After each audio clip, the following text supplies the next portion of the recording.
Class 12th Sanskrit व्याकरण के बारे में 346 नया सिलेबस आ गया है। पहले आपको तैयारी करनी पड़ती थी 31 लेसन्स की 31, अब उसमें से टीएमए में 40% आ गया, यानी 13 लेसन कट गए। अब आपको जो तैयारी करनी है वो सिर्फ 60% यानी 18 लेसन्स की करनी है। और कौन कौन से लेसन्स आ रहे हैं वो देख लीजिए। 6, 7, 8, 9, 10, 11, 16, 17, 18, 19, 20, 21 और 22, 23, 28, 29, 30, 31। इन्हीं चैप्टर्स की आपको तैयारी करनी है, यही आपके पेपर में आएंगे। सही है।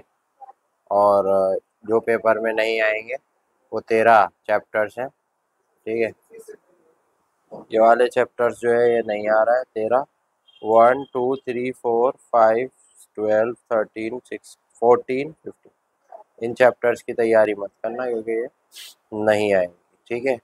और इसके अलावा दूसरे सब्जेक्ट के भी सिलेबस अवेलेबल है, वहाँ पे भी आप देख सकते हैं। सभी सब्जेक्ट के सिलेबस डाल हैं।